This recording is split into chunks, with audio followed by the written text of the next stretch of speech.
আমরা নতুন যখন জয়েন করেছিলাম, মহারাজ বলেছিলেন, আগে হয়তো ক্লাসে বলেছি, মা লক্ষ্মীর বাহন পেঁচা।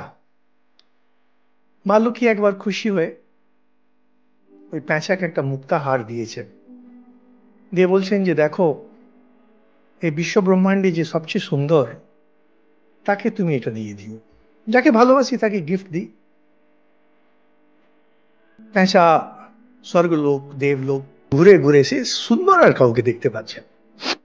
তবে একটা গাছের ফোকরে একটি পেঁচি বসে আছে, দেখলো যে এ হচ্ছে সবচেয়ে সুন্দর, তখন সেই পেঁচিকে সে মুক্তাহারটা দিল। পেঁচার দৃষ্টিতে পেঁচি হচ্ছে সবচেয়ে সুন্দরী, পেঁচির দৃষ্টিতে পেঁচা হচ্ছে সবচেয়ে সুন্দর। গল্পটা শুনলে হাসি পায় ঠিকই, কিন্তু আমি আপনি আমরা সবাই এই পেঁচা, এই পেঁচি। আমরা বুঝতেও পারি না যাকে আমরা ভালোবাসছি কিরকম সে একটা পেঁচা, কিভাবে সে একটি পেঁচি। ভগবান এটাকেই বলছেন নবম অধ্যায় যখন শেষ করছিলেন, অনিত্যম অসুখম লোকম ইমম প্রাপ্য ভজস্ব মাং।